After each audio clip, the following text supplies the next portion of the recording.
ท่านสามารถร่วมทอด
ขอความเจริญในธรรม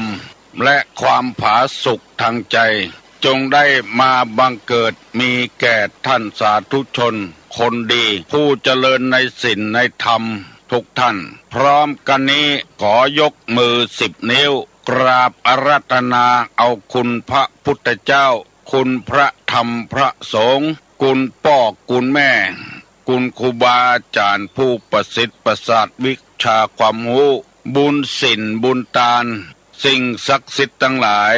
อันมีพระสยามเทวาธิราชพระบรมธาตุดอยสุเทพและครูบาเจ้าศรีวิจัยเป็นต้นขอได้โปรดมาอภิบาลปกปักรักษาพระสงฆ์พระเจ้าพระเนนเถนน้อยและท่านผู้รับฟังรายการทุกคนทุกท่านเพื่อปากันมีความสุขกายสุขใจ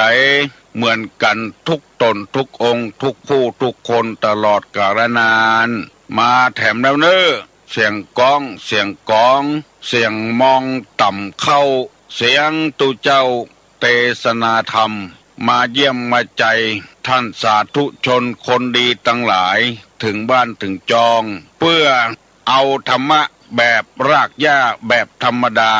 มาฮือพ่อแม่พี่น้องทั้งหลายฟังก่อนที่จะได้ฟังนี้ขอเชิญชวนมวลพุทธบริษัททั้งหลายไหว้พระเหมือนกับนักมวยไหว้ครูระลึกถึงครูบาอาจารย์ก่อนผู้ที่ไปแสวงหาสัจธรรม4 อสงไขยปลายแสนมหากัปและ10 ชาติปางสุดท้ายได้เกิดมาเป็นพญาเวสสันตละตาลเข้าของทรัพย์สมบัติสละบัลลังก์ไปบวชเป็นพระฤาษีตาลเมียตาลลูกบำเพ็ญขนาดหนักจนได้ตรัสรู้เฮาไหว้ครูบาอาจารย์เนี่ยก่อนเนออาลังหังสัมมาสัมพุทโธภควาพุทธังภควันตังอภิวาเทมิกราบสวากขาโตภควตาธัมโมธัมมังนัมสสามิกราบสุปฏิปันโนภควโตสาวกสังโฆสังฆังนะมามิกราบหันทัพไมยังพุทธัสสะภควโตบุพาภะคณะมะกะลังกะโลมาเสนะโมตัสสะ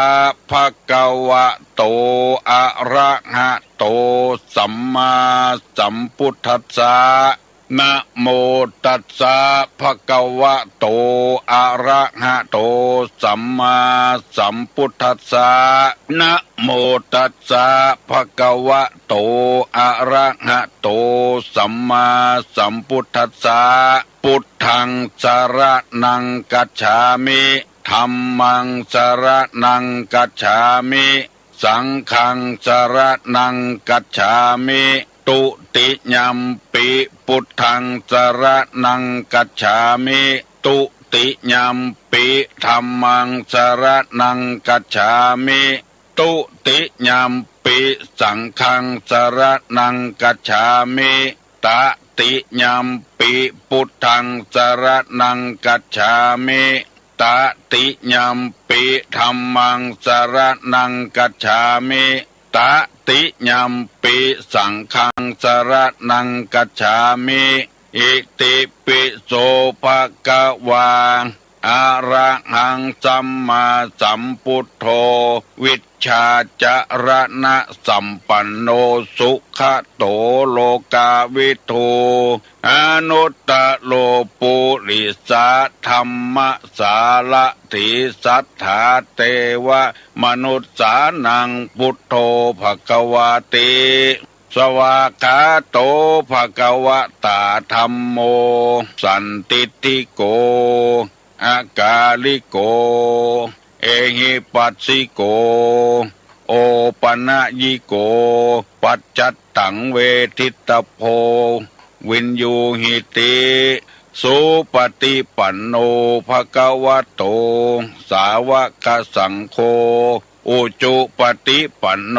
ภควโตสาวกสังโฆญาญะปฏิปันโนภควโตสาวกสังโฆสามิเจปฏิปันโนภควโตสาวกสังโฆญาติตังจัตตาลิปุริสายุคานิอัฏฐปุริสาปุคลาเอสาภะคะวะโตสาวกสังโฆอาหุไนโยปาหุไนโยทักขิไนโยอัญจลิกาละนิโยอนุตตะลังปุญญเขตังโลกัสสาติกราบหนึ่งกราบสองกราบสามวันนี้ได้รับเกียรติอันสูงส่งสถานีวิทยุต่างๆเป็นอย่างยิ่งคือตุลงมาออกรายการจะพยายามมาพบกับพี่น้องทั้งหลายถ้าบาดเจ็บบ่เป็นอันใดเพื่อเผยแพร่น้ำธรรมคำสอนในทางพระพุทธศาสนาให้เจริญรุ่งเรืองยิ่งขึ้นตุลงได้รับน้ำจิตน้ำใจจากพ่อนานพ่อน้อยพ่ออุ้ยแม่อุ้ยลูกหลานเลนเป็นจำนวนมากและเป็นกรรมสวรรค์ที่ออกมาจากจิตจากใจจากกำปากว่าฟังตุลุงแล้วได้คติธรรมและม่วนใจด้วยเพราะว่าเป็นกรรมเมืองตังเมืองเหนือของเรานอกจากนั้นแล้วว่าบะเลวบะโวยว่าบัจจ้าเกินไปบะโวยเกินไปฟังแล้วมันชัดถ้อยชัดคำดีมีหลายคนว่าเจ้าอันและก็มีหลายคนด้วยกันคือความไว้วางใจกับตุลุงนำเอาธรรมะมาเผยแพร่ให้ฟังมีปัญหายังก็มาถามเช่นเมื่อตอนเจ้านี้ถามว่าตี้เฮามีหั่นแล้วบ่ได้ล้อมหัวจะล้อมเมื่อมันเป็นลักเป็นฐานติดขะแจไว้เหี่ยเพราะว่าเอาละไว้เปิ้นเอาขี้เหงื่อไปถมตี้เปิ้นคนมันมักง่ายจะได้ก่อตามโบราณบ้านเมืองเปิ้นว่าถ้าแปลงเฮือนแล้วเมื่อใดเปิ้นล้อมหัวเมื่ออันมันเปื้ออันหยังหลายผลประโยชน์หลายอย่างพอแปลงเฮือนแล้วก็ค่อยล้อมเพราะว่าจะเอาเสากะเอาไม้เอาตอกเข้าง่ายออกง่ายก็ว่าจะถมตี้ถมตางรถมันเข้าเกรดง่ายอยู่ง่ายกะว่าโบราณการเปิ้นถือมาอย่างอันถ้าไปล้อมหัวเหี่ยก่อนเป็นดีเป็นดักนี่มันจังเปลี่ยนใจบางทีเฮาก็ขายไปล้อมหัวเหี่ยแล้วเฮาจะเอาคิดเอาก้างหัวคนซื้อใหม่มันก็บ่คิดถึงเฮาหมู่นี้เป็นต้นเฮาเพียงแต่เอาลวดหนามเอาไม้อย่างไปเกิดไปเกิ้งบ่ฮื้อคนเอาขี้เหยื่อขี้โก่งไปขว้างอันนี้มีเหตุผลหลายอย่างตุลุงบ่สามารถที่จะไปตอบก็ได้เฮือนแต่ก่อนนี่เปิ้นเอาไม้สุดเก้าสุดปลายมาแปลงเสาเวลาเฮาล้อมหัวเหี่ยก่อนมาเอาข้อยากออกยากเว เวลาที่เฮาต่ำแล้วเพื่อนเฮาจะถมก็ถมยากเฮาถมอย่าก่อนแล้วดีดักแล้วมาแปลงห่อแปลงเฮือนนี่ก็รู้สึกว่ามันจะง่ายขึ้นไม้สุดเก้าสุดปลายก็เอาเข้าง่ายออกง่ายอันนี้มีเหตุผลหลายอย่างเขาจะไปว่ามันบดีอย่างเดียวก็บดได้อันนี้ขอฝากขอฝังไว้บางทีก็เต่าเข้าบ้านก็บ่ใจอยู่ตามหิมหนองอยู่ไกลอยู่กลางบ้านกลางจองเต่าบุญเข้ามาบ้านมันจะเป็นจะได้หาอย่างหมูนี่บางทีก็อึ่งเข้าไปอยู่ที่นอนเข้าไปในห้องน้ำไว้วางใจตุลุงขนาดนักเอาปัญหาต่างๆมาถามตุลุงก็ตอบไปเป็นที่ไว้วางใจของคนทั่วๆไปยินดียินบานตึงตัวเจ้าพระนายประจายไม่ยิงหลวงพ่อโตอยู่ดังบ้านจ้างบนโทรศัพท์มากู้ตลอดเวลาว่าศรัทธาตายกคนเฒ่าคนแก่ฟังแล้วมันฟังง่ายตุลุงก็ค่อยขอฝากนี้ตัวไว้ให้ตุปี้ตุน้าตุลูกตุหลานเวลาเฮาเทศก็ดีเฮาอู้ก็ดีในวิทยุก็ดีในสาธารณชนก็ดีที่มันคนมันฟังเฮาเทศหรือเปิ้นฟังถ้าเฮาไปว่าเร็วลำไปวยลำไปมันเปิ้นฟังบ่ทันบางทีก็เป็นกรรมต่างจังหวัดก็ฟังบ่ค่อยทันบางทีก็เป็นยองพ่องเนี่ยฟังบ่ค่อยทันกินข้าวแล้วกินเตอว่าบวยลำไปบ่เคยฮู้เรื่องกินเตอนี่บ่กินเตื้อได้บ้านเฮาว่าบ่ได้คนยองว่าได้แต่คนทางเหนือนี่ฟังบ่ฮู้เรื่องล่ะฟังฮู้เริงวัดยังกวงก็ยังโกงถ้าว่าเร็วมันฟังทันบ้านที่ไหนก็ตุลุงเปิ่นรอพระเจ้าแสนแสกับบ้านยังโกงบางคนฟังหมูเรื่องให้ยังเป็นยังโกงวัดยังกวงเนี่ยกินข้าวกับไส้โอกำโทโคเนี่ยกินข้าวไส้อัวกำถั่วคั่วเอาไปว่าเวยแต่มันฟังบัดตันขอฝากไว้กับตู้เจ้าพระนายตัวเนี่ยเพราะว่ามีคนกู้ตุลุงฟังใครคือตุลุงเปล่าๆให้พ่องอย่าไปว่าโวยว่าจะจ้าเป็นมักเป็นผลเป็นกรรมรับฟังมาหูเรื่องแล้วแถมยังคนฟังก็เช่นคนฟังก็เช่นเดียวกันขอเมตตาพอออกไม่ออกก้อยๆฟังไปจะไปเอาใจใส่ที่อื่นเด้อหมู่มากาไก่มันคบกันมันดีดกันก็ปล่อยมันคบกันเฮาฟังแต่ประโยชน์ที่เฮาได้นั่งฟังมันเต้าเดียวกันแต่แล้วเปิ้นฟังแล้วเปิ้นฮู้เรื่องถ้าเฮาฟังนี่เฮาบ่ฮู้ใครฮู้เรื่องเพราะว่าเฮาเอาไปใจไปใส่ที่อื่นเพื่อกรรมจัดดีจะดีโอ้เสียดายคนผ่านหูผ่านใจไปเหี้ยเพราะฉะนั้น ขอฝากไว้ที่คนคือกำลังใจตุลุงบอกว่ามันชัดถ้อยชัดคำดีและเป็นกรรมเมืองแต่บัดเดี๋ยวนี้มันบัดใจอย่างอันไปเหี้ยกรรมไทยมันสูญไปเหี้ยเพิ่นถามว่าอันนี้ของไผคนบัดเดี๋ยวมันว่าของไขหันก็มาเห็นมันเป็นอย่างอันไปเหี้ยหันแล้วก็ว่าหันเห็นแล้วก็ว่าเห็นถ้าบ่หันบ่เห็นนี่มันยุ่งคนยองขุดอ้นขุดไปคนใดมาถามว่าคนไทยมาถามว่าลุงทำอะไรขุดอุ่นขุดอุ่น ขุดอ้นก็คนไทยก็ถามว่าขุดอุ่นนี่เห็นไหมมันใจเห็นนะขุดอุ่นนะมันเป็นอย่างอี้ไปเนี่ยมันใจเห็นไหมนะเป็นขุดอุ่นนะมันเป็นอย่างเงี้ยดังที่หลายคนเคยแซวตุลุงเพี้ยควายเพี้ยงัวเนี่ยเอามาแข่งกันสู้ยองมาได้สักคนเมืองเขาว่าเพี้ยคนทางเหนือเขานี่คนเชียงใหม่ว่าเพี้ยถ้าไปลำปางเพี้ยมีน้อยเดียวเพี้ยไปการยองเพ่กินข้าวกับหยังกินข้าวกับน้ำเพ่กินข้าวกับน้ำเพี้ยไปทางลำปางลูเพี้ยน้อยเดียวมีเกิงถ้วยกับบ่เกิงเชียงใหม่เขาเพี้ยเต็มถ้วยเลยไปโดนใส่คนยองเราไพ่โล้นคำก่อนฟ้า วันนี้จะได้นำเอากรรมบะเก่าบะเกื้อมาเล่าให้พี่น้องทั้งหลายฟังมีกรรมโบราณกรรมหนึ่งเป็นข้าวเป็นเครือว่าจะได้ฟังเนอปักแก้วปะมอยบ้านห้วยละนะกี้โทรมาหาตุลุงกันวันนี้จะฟาตุลูเตะตี้นะแต่ละหน้าแกห่ออยู่อ่ะ คนอื่นฟังหมูเรื่องนี่ตุลุงฟังว่าวันนี้จะฟังตุลุงเต็มตี้กำลังนั่งแกะหอมอยู่บ้านห้วยละวันนี้จะฟาตุลูเต็มตี้นะกำลังหน้าแกะหอมอยู่มาปะมอยไปกรรมโบราณเปิ้นว่าจะอีปล่อยมันแหอยู่หั่นเตอะนกจักตายถูกบ่วงสักวันนกอยู่ยังในไม้ดวงอยู่ในไม้ตานกยังหันจักตายสักวันเปื้อนนกบะแห่กำจ้อยเปิ้นมีหรอปล่อยมันแหอยู่หั่นเตอะนกจักตายถูกบ่วงสักวันดวงอยู่ในไม้ตานกยังหันจักตายสักวันเปื้อนนกบะแห่ลอยแล่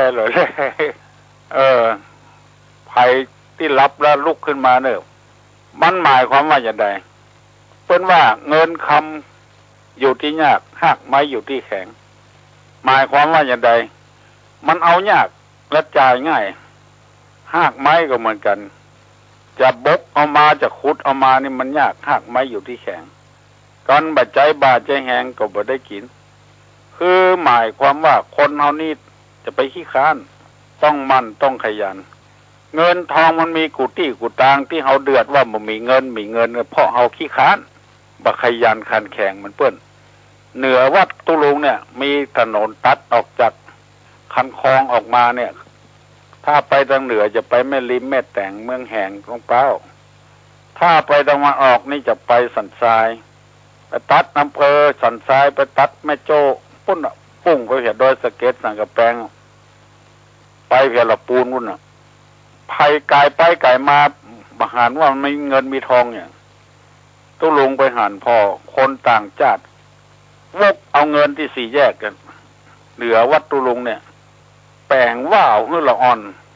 ว่าวลมนี่นะเอาขายเฮือละอ่อนตัวเท่าใดก็สุดแล้วแต่เขาอย่าเปิงใจสตางค์มีแต่หิมถนนนั่นแหละแปลงก็ไปแจ้หายากหาตุกตัวใดเป็นเงินเป็นทองน่ะลักไปถามวันหนึ่งบางวันก็ได้400-500 บาทแล้วละอ่อนต่างบ้านต่างเมืองที่พ่อแม่เอามาตัวแปลงพวงมาลัยขายเป็นปุ๊กขายทำสี่แยกได้เงินได้ทองอยู่ตำนั้นน่ะอยู่หิมถนนนั่นน่ะข้ามถนนไปแถมตะวันออกมีตูบน้อยใหญ่หั่นหน้ามะม่วงขายมะม่วงสุกน้ำแก้วมังกรขายแก้วมังกรมีตลอดทางเงินมันแห่ตึกอะแต่ถ้าคนเอามั่นขยันหูจักเอาสตางค์นี่บ่ต้องกลัวที่กรรมโบราณว่าปล่อยมันแห่อยู่หันตะนกจักตายถูกบ่วงสักวันถ้าน้ำเฮาพกเอาเถอะมันถึงได้พยายามอันนี้ยกตัวอย่างให้ฟังง่ายๆดวงอยู่ในไม้บุญตานกยังหันนกมาแห่เนี่ยมันซับปกว่าหูเขาฟังถ้าดักปิ้งนี่มันซับแถมดักปิ้งนี่มันก็ย่างแหละถ้าซับปกเอาหูเขาฟังดังขวัดเขาขวานนี่มันซ้ำละคำเดียวจกเอามากินสบายเงินคำอยู่ที่ยากห้างไม้อยู่ที่แข็งก็มาออกบ่าออกแห้งก็บ่ได้กินที่บ้านห้วยละเข้ายังบะเหลืองด้วย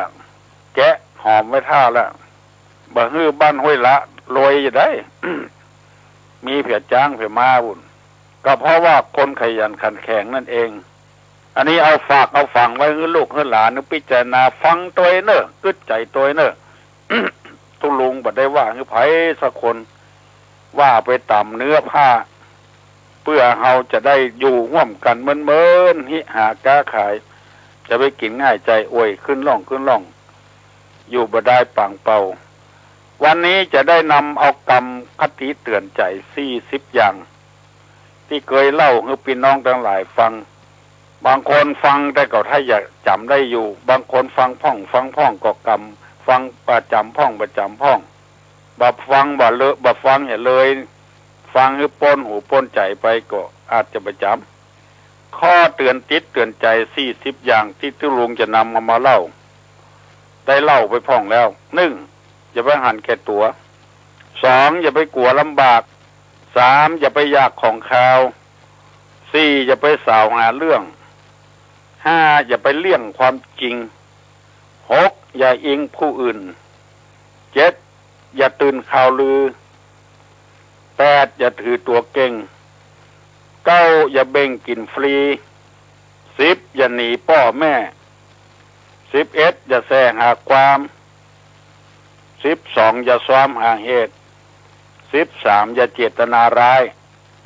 อันนี้ได้เล่าไปแล้วเนอะอธิบายไปแล้ว14อย่าย้ายคณะ15อย่าไปกาตาจั่ง16อย่าไปนั่งกาคันใด17อย่าไปเอี่ยวเมื่อค่ำนั่งกาคันใดไปเอี่ยวเมื่อค่ำอันนี้ได้17ข้อละ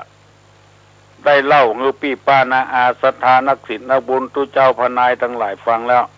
วันนี้จะเอากรรมข้อที่18ว่าอย่าไปเอี่ยวเมื่อค่ำแล้วก็ข้อที่18ว่าอย่าย่ำอย่าเหยียบย่ำครูบาอาจารย์อันนี้เป็นข้อที่18แล้วจะได้อธิบายให้ฟังเนอะอธิบายให้พี่น้องทั้งหลายฟังมันหมายความว่าอย่างไรแล้วไปตัดไผ่คนใดคนหนึ่งที่เหยียบย่ำไปแล้วก็จะไปว่าอย่างอื่นตุลุงเนอะมันได้ล้ำได้เหลือไปแล้วเอาได้รับข้อมูลที่มันบ่ถูกเหยียบย่ำครูบาอาจารย์นี่เพิ่นว่ามันเป็นอันตรายเหยียบย่ำครูบาอาจารย์นี่อันตรายขนาดบ่ฮู้จักคุณพ่อคุณแม่ฮู้จักคุณครูบาอาจารย์ที่ได้หากินถึงวันเนี่ยพ่อเปิ้นแต่แล้วเอาไปปิ้นไปเหี่ยว่าหูคนเดียวลวกคนเดียวกรรมหมู่นั้นในเฮาก็เตื้อเฮาก็ได้ยินบางคนที่เอากรรมตุลุงไปเทศก็ดีเอาไปแต่งเพลงก็ดีเฮาก็อนุโมทนาโดยพ่อหัวเปิ้นดีหัวเปิ้นใสแล้วเฮาก็แปลงใจได้ว่ากรรมหมู่นี้เอาไปเผยแพร่คือคนได้มันหู้มันลวกนักขึ้นเพราะว่ากล้าเอาคนเดียวในเผยแพร่ไม่ได้ต้องอาศัยคนอื่น บางทีเปิ้นก็ว่าเปิ้นกึดเอาได้คนเดียวเปิ้นว่าคนเดียวทางที่คนหู้ต่ำบ้านเต็มบ้านเต็มเมืองว่ากรรมมันนี้เป็นกรรมที่ตุลุงว่าแล้วที่ตุลุงเอาว่าออกไปนั้นก็ไปได้ยินกรรมคนเก่าคนแก่เปิ้นว่าอย่างเดียวกันแล้วเฮาก็บ่ลืมเฮาก็ว่าหมอนั้นว่าหมอนี้ว่าหมู่นี้เป็นต้นการเหยียบย่ำครูบาอาจารย์นี่ย่ำเงาตัวเก่าเป็นในพุทธศาสนาว่าเป็นคนกตัญญูบ่ฮู้จักบุญคุณของคนได้สืบบ้านสืบจองสืบหอสืบเรือนสืบมรดกของพ่ออุ้ยแม่อุ้ยพ่อของพ่อแม่ของพ่อของแม่แม่ของแม่เป็นพ่ออุ้ยตั้งเอาว่าคนไทยว่าปู่ย่าตายายคนเมืองเอาว่า พ่ออุ้ยแม่อุ้ยเปิ้นตายละไว้คือพ่อของแม่เฮาแล้วเฮาก็ไปสืบของพ่อของแม่แถมไปเพียวลานเพียวเลนพุ่นมดถึงพ่อถึงแม่ถึงครูบาอาจารย์บางทีคนเอามันหลงไปคิดว่ามรดกนั้นเป็นของเฮาฮิเอาหาคนเดียว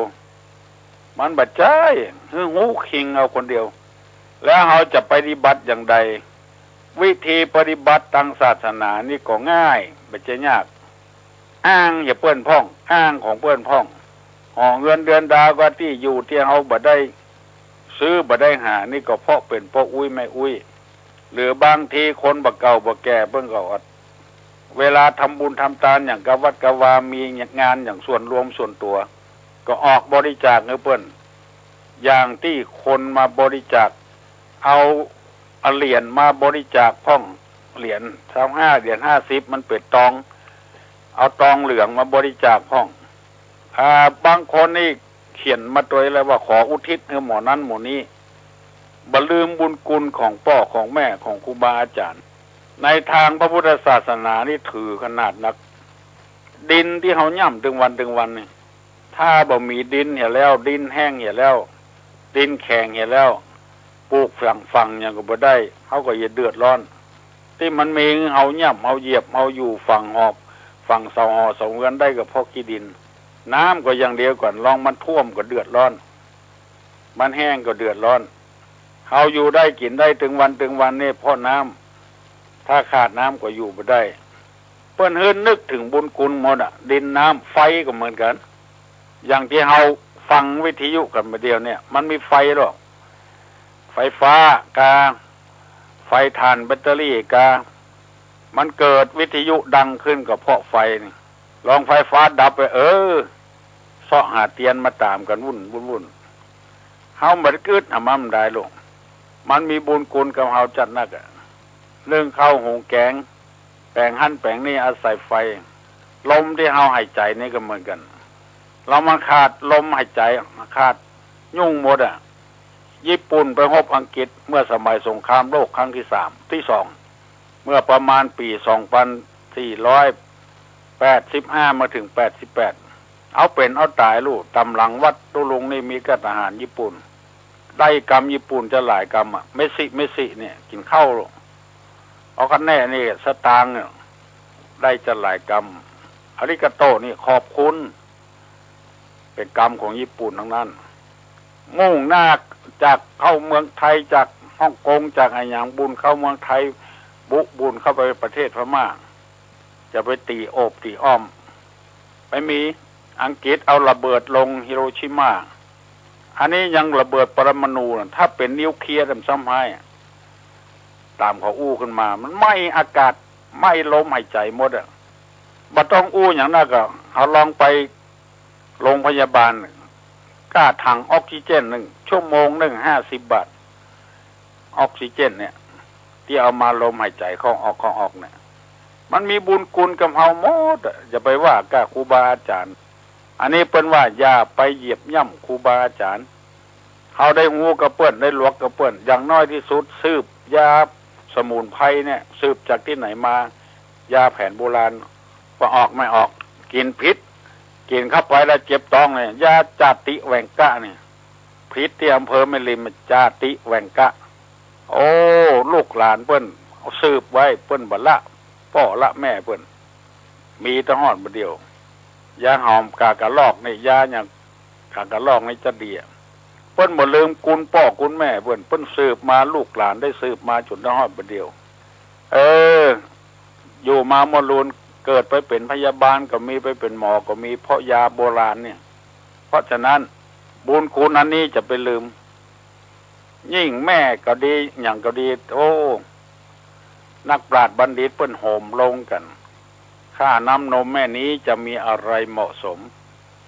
โอว่าแม่จ๋าลูกถึงค่าน้ำนมเลือดในอกผสมกันเป็นน้ำนมให้ลูกดื่มกินคนมาด่าคนใดมาด่าแม่เพี้ยเป็นเป็น5เป็นอย่างนี้โอ้นักแก่ละ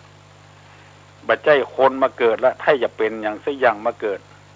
เอาเลือดในอกมาผสมกันเป็นน้ำนมให้ลูกดื่มกินและแถมอย่างหนึ่งคนที่สูบบุหรี่คนที่กินเหล้าก็เช่นเดียวกันเกิดออกมาแม่เอานมยัดปากล่ะมาได้เอาเหล้าเอาบุหรี่มาให้ลูกกินให้ดูดื่มใหญ่มาพ่อข้าน้ำนมแม่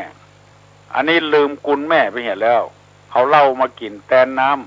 ำเมาหัวและน้ำบ่งหูจักเมื่อวันเมื่อคืนหมู่นี้ลืมบุญคุณของครูบาอาจารย์หมดที่เปิ้นสั่งสอนไว้เนี่ยฟังดีๆเด้อที่ตุลุงว่าธรรมะในพุทธศาสนานี้บ่มีพิษบ่มีภัยบ่มีอันตราย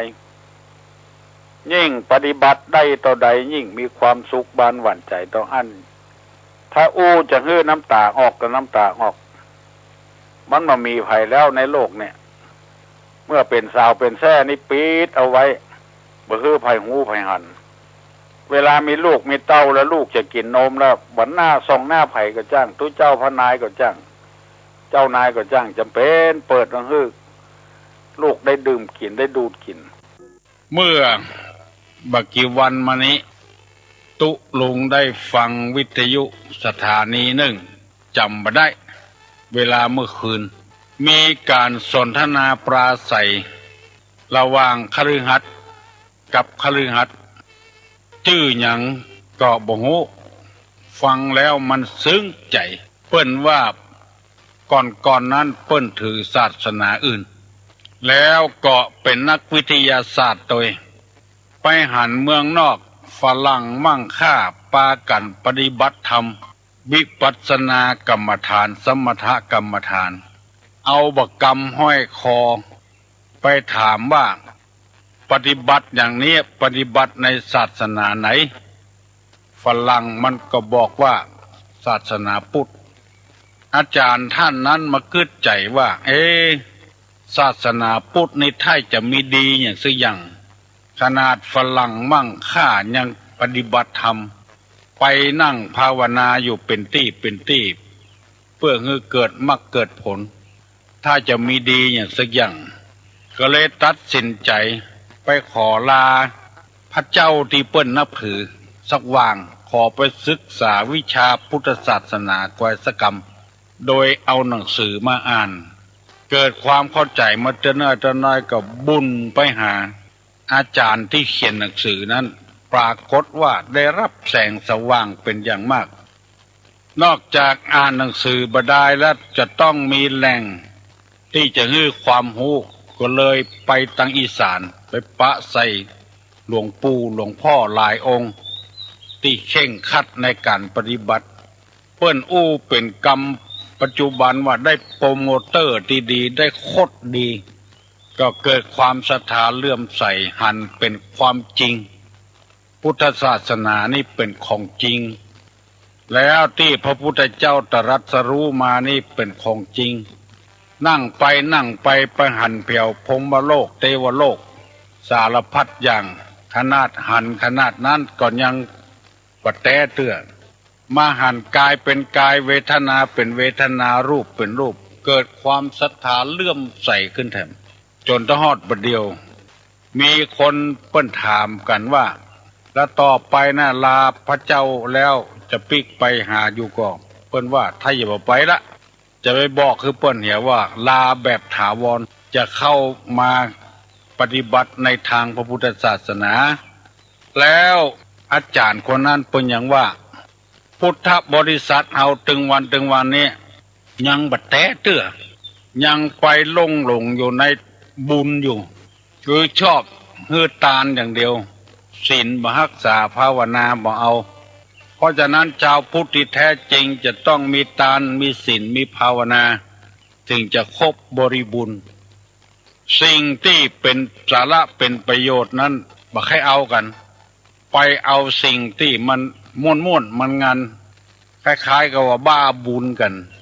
พระสงฆ์พระตุเจ้าตนใดเงียบแปลกอย่างเนี้ยเป็นต้นว่าลอยกระทงลอยฟ้ากาซื้อลูกโป่งไปปล่อยอย่างหมูเนี้ยอันนี้มันเป็นเปลือกมันเป็นกระพี้มันยังบ่ถูกต้องเถอะสร้างแต่วัตถุเกิดขึ้นเงินเป็น10 ล้าน20 ล้านประโยชน์ที่จะพึงได้นั่นก็คือให้คนมาศึกษาพระพุทธศาสนาบ่มีโบสถ์งามราคาเป็นหลายล้านวิหารงามกุฏิงามไม้ทุงเป็นต้นนำมาเป็นเสาศาลากาวิจิตรพิสดารแล้วบ่ได้ใจประโยชน์อะไรอย่างคือเกิดมรรคเกิดผลขึ้นเพราะศรัทธาเฮาไปแสวงหาบุญด้วยการทานอย่างเดียวอันนี้ก็ขอให้พี่น้องทั้งหลายได้จดจำไว้สิ่งที่มันเที่ยงแท้แน่นอนนั่นก็คือฝึกตนหัดตนให้เป็นคนดีของตัวเองของครอบครัวของสังคมบ่ทะเลาะเบาะแว้งกันบ่ไล่บุบไล่ตีกันคนต่างบ้านต่างเมืองเปิ้นมาแอวลู่กระเป๋ากาบุบเปิ้นกาอย่างกาหมู่นี้เป็นต้นเปิ้นว่ายังมีความเข้าใจผิดอยู่นักอยู่ฟังแล้วน่าเอามาเล่าให้พี่น้องทั้งหลายฟังวันนี้จะได้นำเอาคำว่างัวลืมตีนหาแล้วได้นำเอาคำว่างัวสันหลังวากหานี้จะได้เอาคำว่างัวลืมตีนห้านี่เป็นเหมือนกับห้าฝนนะตกลงมาเป็นกำเนี่ยหาแล้วหานี้งัวลืมตีนนี่หมายความว่าอย่างไรต เตียวไปไหนมาไหนได้ก็เพราะตินจะไปกินหญ้าก็เพราะตินจะได้กินน้ำก็เพราะตินจะเตียวหาแรงก็เพราะตินแต่เวลามันเจ็บมันปวดมาไปด่าตินเดือดหือตินว่าตินบ่จ้อยบ่ลืออย่างมันเป็นภาระของมันคือมันเจ็บมันปวดอันนี้เป็นกรรมโบราณเปิ้นว่าไว้กรรมนี้หมายความว่าอย่างใดหมายความว่าคนเรานี่ลืมไปว่าเฮาได้กินได้อยู่ได้นอนได้นั่งตึงวันนี้เพราะไผเพราะว่าจะมีภาระสักน้อยหนึ่งก็เดือดเฮาได้หิได้หาได้กาได้ขายเข้าบ้านมาตึงวันเฮือนหลังนี้ไผ่แปงตี้บ้านตี้ที่เฮาอยู่เนี่ยไผ่เป็นคนซื้อไว้แล้วเฮาได้อยู่พอมามีภาระน้อยเดียวบ่ได้เดือดบ่ได้หิดีบ่ได้หาดีเมาเป็นภาระกับคนนั้นคนนี้เคยหันมาหลายแล้วคนใจอี้นี่ขอเมตตาเนอะอนาคตเรายังมีทำไก่อยู่มันจะไปเจริญรุ่งเรืองหิบ่มากาบ่ขึ้นเจ็บป่วยอดแอดเพราะว่าป่าประกรรมมาสนองเมื่อรุนบางรายด่าเพียวป้อด่าเพียวแม่ขึ้นกูขึ้นมึงใส่ป้อใส่แม่เกิดมาได้เพาะไผ่หูตาตินมือหูดังปากเตียวได้มาได้ไงได้เพาะไผ่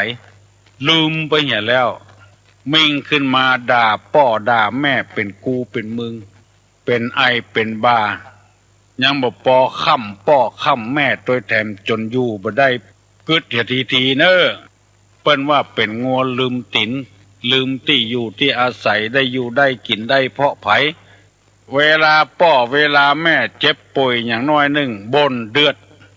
บ่ได้อยู่ดีกินดีเมาเฝ้าคนเฒ่าคนแก่เมาหิหาก็บ่ได้หิบ่ได้หาไอ้อย่างหมู่นี้เป็นต้นอันนี้ฝากพี่น้องทั้งหลายไว้ถ้ามีก็พยายามแก้ไขอย่านึกถึงว่าเฮาได้อยู่ได้กินได้ใจได้สอยถึงวันนี้เพาะไผถ้ามันมีคือแก้ไขถ้าบ่มีก็จะไปให้มันเกิดมีกับตัวมันเป็นบุพกรรมที่ได้สร้างกันมามีป้อนหนานหนึ่งมาอู้กับตุลุงว่าบ้านที่ป้อนหนานอยู่นะมีละอ่อนมันค่ำป้อค่ำแม่มันด่าป้อด่าแม่มันโอ้คนเฒ่าก็บ่ฮู้อย่างเงี้ยจะได้แล้วเอาไปอบรมบ่มนิสัยที่ไหนก็บ่ได้มันเป็นอะไรอย่างมาเกิดบ่ฮู้ลืมตินลืมที่มันได้อยู่ได้กินมากับไผมันลืมมันด่าได้ด่างเอาเจ็บเป็นอย่างก็บ่ให้เฝ้าบ่ให้พอกให้กอยเอาจนคนเฒ่าสองคนนั้นที่เป็นหม้อเป็นป้อเป็นแม่ตายละมันก็เลยมีทรัพย์สมบัติไปเอาเมียได้เมียแล้วบ่แต่งงานแล้วบ่มีลูกกับกันไปขอลูกคนอื่นเอามาเลี้ยงพากฏว่าไอ้น้อยคนนี้ใหญ่ขึ้นมาเงี้ยอย่างเดียวกันที่มันเงี้ยคือพ่อของแม่เกินกว่านั้นทำก่อนพ่อแม่ว่าโอ้เอาลูกมาเลี้ยงคือลูกได้อยู่ดีมีสุขหาบัดใจใครมาลงสู่ไปเอาหามาอย่างว่าเดี๋ยวขนาดนั้นพ่อหนานคนนั้นตายไปละพ่อหนานนี้ถ้าไผ่ใครหูมาถามตุลุงโดยโทรศัพท์มาก็ได้หันแก่เข้านี่นึกถึงพุทธภาษิตเป็นว่าเวรย่อมระงับด้วยการไม่จองเวรเวรนี่นะระงับได้ด้วยการบัดจองเวรที่พุทธภาษิตเป็นว่าไว้ก็เลยตัดสินใจห้อง3 คนพ่อแม่ลูกนั้นมาอู้มาได้ห้องอีกแล้วไปหาเขากันแล้วไปถึงบ้านถึงจองตัดสินใจเขาจะจังก็จ้างเถอะจะได้ก็จ้างเถอะ3 คนน่ะก็ถามพ่อหนานไหมอย่างพ่อหนานมีเรื่องอยู่อย่างนะก็เลยอู้คือฟังต่างๆนานาบ้าน้อยนี่เมื่อมันพ่อแม่มันมีมันค่ำพ่อค่ำแม่มันอย่างเงี้ยแล้วก็เอาลูกเปิ้นมาเลี้ยงก็อย่างเดียวกันมาเพะพ่อจะทำให้ไปแปลงสวยดอกมา3 สวยพ่อจะตัดกรรมตัดเวรเนี่ยเนอะลูกคนนี้ต่อไปก็จะไปด่าพ่อด่าแม่อย่าไปพ่อแม่ลำบากลำบน เอาสวยดอกมารวมกันแล้วก็เอามาทำพิธีตัดฝ่ายแบ่งไปคนที่คนต่างเพิ่นบอกว่าตั้งปนานเนี่ยมานั่นไอ้น้อยคนนี้ก็บักให้ด่าตัวใดละมีอยู่พ่องแล้วมันเบาไปตัดกรรมตัดเวรกันอันนี้เป็นพิธีกรรมบันไดถ้าฟังตุลุงแล้วเฮาย่างเหี่ยตานะตั้งพ่อตั้งแม่ก็บ่ปากนักอะมาว่าอย่างนี้มันนักเมินไปก็ดีขึ้นไปเองตัดกรรมตัดเวรได้พี่น้องทั้งหลายไผ่คนใดคนหนึ่งถ้ามีอย่างอี้จะไปเป็นงัวลืมตินเกิดหาคุณงามความดีของเปิ้นเหี่ยพ่องอย่าไปเกิดกระตัวอย่างเดียวบ้านก็บ้านเปิ้นนะแปลงมาเฮาก็ได้สืบได้อยู่บ้านเปิ้นนั้นน่ะที่ดินก็ของเปิ้นนั่นละเฮาคิดอย่างอี้แล้วเฮาจะใจอ่อนลงไปเฮาจะบ่ด่าบ่ว่าอย่างฮือเปิ้นจะใจอ่อนบาปกรรมก็จะบ่ติดตัวเองเอาละโยมทั้งหลายงัวลืมตินก็ยังมีทำอยู่มันจะยาวล้ำไปบ่ได้เอาทศพิธราชธรรมมาเล่า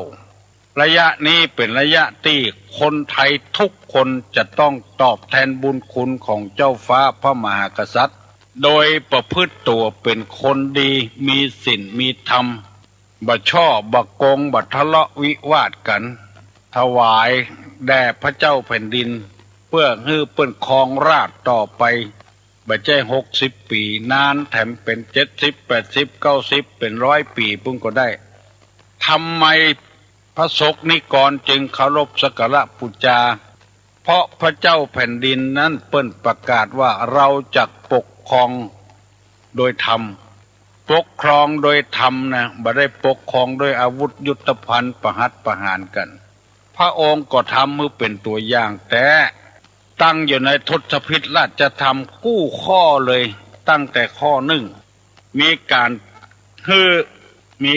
รักษากายวาจามีการบริจาคมีการซื่อตรงมีความอ่อนโยนมีความเพียรเผากิเลสมีความบ่โคตรมีความบ่เบียดเบียนตุลงได้อธิบายมาถึงข้อ82วันติดกันบ่เบียดเบียนกันเจ้าฟ้ามหากษัตริย์ตะกอนนี่ยังไล่คุบจริงเอาประเทศต่างๆเมืองต่างๆเอามาเป็นเมืองของตัวเองเข้าอยู่ในเขตปกครองของตัวเองเก็บเอาภาษีอากรก้าหน้าก้าอย่างมาเอามาบำรุงบำเรอตัวเก่ามหากษัตริย์เอานี้ตั้งอยู่ในธรรมในพระพุทธศาสนาบ่เบียดเบียนไผยังเอาฮื้อทำก่อนคนที่มีศรัทธายังมอบที่ดินมอบโฉนดฮื้อพระเทพพ่องในหลวงพ่องพระราชินีเปิ้นก็เอามาเป็นประโยชน์กับบ้านกับเมืองต่อไปวันนี้จะได้อธิบายข้อที่8ว่าขันติแปลว่าความอดทนขันติทีรัสสะลังกาโลความอดทนเป็นเครื่องประดับของนักปราชญ์ความอดทนนี่นะในหลวงนี้อดทนขนาดนักไปกูซอกกูมุมภาคกลางภาคอีสานภาคใต้ภาคเหนือตะวันออกภาคใต้สุดปุ่นไปหมดกุฏิกุตางมีความอดความทนหน้าที่อยู่นั่งอยู่ในห้องแอร์เล่นดนตรีกลางไอ้อย่างกากินอยู่สบายแล้วเปิ้นไปอยู่บ่ได้พระราชินีถึงเวลามาก็ออกไปมาภูพิงพ่องไปภูพานพ่องไปทักษิณราชนิเวศพ่องไปเพื่อไปพอไปกวายศิลปชีพของเจ้าบ้านเจ้าจองมีความอดความทนในทางพระพุทธศาสนานี่แบ่งความอดทนไว้อยู่3อย่าง1ทนลำบาก2ทนตรากตรำ3ทนต่อความเจ็บใจนี่ความทนในทางพุทธศาสนาจำไว้เนอะขอให้ปฏิบัติธรรมเถอะสันติภาพจะเกิดขึ้นแน่นอนบ่ต้องว่าประเทศละในโลกในโกสันติภาพการสร้างอาวุธยุทโธภัณฑ์นักเท่าใดเป็นเหตุให้เกิดความวุ่นวายนักขึ้นเท่านั้นถ้าสันติภาพเกิดขึ้นเพราะการปฏิบัติธรรมมีความอดความทนต่อกัน บ้านครอบครัวนั้นก็มีความสุขตัวเองเฮาก็มีความสุขที่เฮาตุกตึงวันก็เพราะบ่มีความอดบ่มีความทนที่เฮาได้กินเงินเดือนตึงวันก็เพราะความอดทนเมื่อน้อยๆเรียนหนังสือปฏิบัติงานทุกข์ยากลำบากต่อใดอดเอาในที่สุดมาก็จบปริญญากันได้ทำการทำงานได้เงินได้ทองกันมาไปหารครอบครัวบางครอบครัวนั้นโอ้ทุกข์ยากลำบากลำบนกาขายเอาสะปะใส่ปืนลูกมาเกิดส่งลูกของห้ำของเฮียนอดทนเอาทนลำบากต่อการต่องานนะพอลูกจบขึ้นมาได้ทำงานบ่กี่วันกี่เดือนเนี่ยหูอยู่ละอ่อนที่ได้ทำงานเฮารับตายังกึดได้อยู่มันเล่นตำวัดนำเนี่ยวันนั้นเอารถมาเจิมรถเก่งโตโยต้าแถมซ้ำมาถึงป่อถึงลูกป่อมันบ่ได้ขี่ลูกมันได้ขี่รถเก่งเพราะความอดทนของป่อของแม่ของลูกที่ได้ศึกษาเล่าเรียนซื้อให้ลูกไปทำงานพ่อแม่ก็อยู่อย่างเก่านั้นนะเฮือนหลังเก่านะเฮือนหลังที่ปออุ้ยแม่อุ้ยแปลงไว้นะละอ่อนอายุสาวป่ายได้ขี่รถเก่งแล้วเพราะความอดทนในหลวงของเฮานี่ทนอดทนกู้สิ่งกู้อย่างลำบากเพื่อประสบนิกรของเปิ้นตามธรรมดาผู้นำของประเทศชาติบ้านเมืองจะต้องเสวยความสุขอยู่ในหัวในวังอันนี้บ่เอาออกบ้านออกเมืองจ้อยเจ้าบ้านเจ้าเมืองเพราะฉะนั้นเฮาทั้งหลายจึงปากันปฏิบัติธรรมเพื่อในหลวงของเฮาเพื่อเจ้าฟ้ามหากษัตริย์ของเฮาเพราะเปิ้นเป็นคนที่มีความอดทนปฏิบัติธรรมถ้าบ่ปฏิบัติธรรมแล้วบ่มีความอดทนแล้วเปิ้นเคยอยู่เมืองนอกเมืองนาพุ่นมีความสุขทั้งกายนี่นักเหลือเฮาเป็นหมื่นเต้าแสนเต้าบ่ขึ้นดอยบ่ลอยห้วยอย่างเอาง่ายๆเนี่ยอำเภอแม่ริมเนี่ยไผนึกไผฝันพ่องสถานที่ท่องเที่ยวจะเกิดขึ้นในตำบลดอนแก้วอำเภอแม่ริมเนี่ยไอ้อย่างไผกึดได้ก็ห้วยตึงเท่าคนปลากันมาพักมาผ่อนหน้าฮ้อนมันฮ้อนปลากันมาอาบน้ำมาเล่นน้ำห้วยตึงเท่าลื่นเริงหันษาเกิดเพราะไผ่ห้วยตึงเท่าเพราะเจ้าฟ้ามหากษัตริย์นะมีความดนดันคนในตำบลดอนแก้วเกิดมายังบ่เคยหันห้วยตึงเท่ากำเตื้อแต่เปิ้นอยู่ในเมืองกรุงเทพกรุงธนมาหันแล้วก็มีความคิดเกิ้งน้ำไว้กั้นเขื่อนไว้เอาป่ามาปล่อยคือคนได้ล่าหากินป่าในเขื่อนห้วยตึงเท่าแล้วก็ชาวบ้านจอจองก็ได้อาศัยเลี้ยงชีพถึงวันนี่ตั้งร้านอาหารคนไปซื้อกันกินกันม่วนกันสนุกเพลิดเพลินแล้วบ่ได้กึดว่าไผนี่เป็นคนมาแปลงมาไปครั้งแรกเฮาได้มาประกอบอาชีพที่นี่ก็มีไผเคยกึดเลยเกิดจากน้ำบาน้ำแหงเหงื่อทุกหยาดหยดของในหลวงที่โดนดันมากั้นเขื่อนไว้อย่างน้อยๆนะที่แม่ริมเนี่ยต่อไปทั้งสันกำแพงแถมที่ดอยสะเก็ดแถมแม่ห้องไข่เวลานี้แขกบ้านแขกเมืองมาเป็นที่เชิดชูนกหนูปูปลาก็ได้อยู่ป่านี่ห้วยข้องไข่มีเผียวเสือเผียวเก้งเผียวกวางเผียวฟานบุญถ้าในหลวงบ่มากึดแล้วบ้านนี้บ่มีแล้วเจ้าบ้านจะจองกบจะเพี้ยวจะทางจะอยู่กันไปสร้างรีสอร์ทสร้างตึกกันแปลงสนามกอบกันแปลงสนามบัดกันเล่นกันสำหรับคนที่มั่งมีสีสุขในหลวงเปิ้นบ่ได้ไปกึดอย่างอันเสาะตีไว้กักน้ำไว้ให้คนได้ทำเกษตรโอ้มีกุฏิกุตางบ่สามารถที่จะนำมาบรรยายที่นี่ได้เพราะพระเจ้าแผ่นดินปฏิบัติตามหลักเนี้ยทศพิธราชธรรมอันนี้เรียกว่าทนลำบากจะใกล้จะไกลจะได้ก็ตามที่เฮาหันไปหมดแม่ห้องสอนก็ไปเจ้าฟ้ามหากษัตริย์ก็ไปมีเจ้าฟ้าหญิงองค์ใดบ่ฮู้ไปหันแ แม่ค้าเอาเขียดแล้วมาขายอดบ่ได้ก็เลยไปถามแม่ค้าขายยังไงนี่แม่ค้าก็ใครอู้ราชาศัพท์ไปเปิ้นแล้วเนาะมันบ่ฮู้เรื่องก็อู้ไปเลยนะไอตัวที่เสด็จไปเสด็จมานี่ก็แพงหน่อยเจ้าค่ะตัวที่วิ่งไปวิ่งมานี่นะแพงหน่อยไอตัวที่สวรรคตแล้วก็ถูกหน่อยพักเจ้าค่ะ ตัวที่ตายก็ถูกหน่อยตัวที่วิ่งไปวิ่งมาก็แพงหน่อยที่เสด็จไปเสด็จมานี่ก็แพงหน่อยที่สวรรคตแล้วก็ถูกหน่อย อันนี้มันเป็นความจริงนะที่ตุลุงนำมาเสนอลูกเต้าหลานเหลนพี่น้องเฮาทั้งหลายได้ฟังที่ตุลุงนำมาเสนอนี้ขอให้มีความอดกับกันทนต่อความลำบากจะไปบ่นจะไปเดือดตาเฮาหันเฮายังใครได้อยู่ต้องไม่เฮาใครกินอยู่ต้องอดต้องทนเอาเงินคำอยู่ที่ยากหากไม้อยู่ที่แข็งจะไปฟังสบายเตื้อ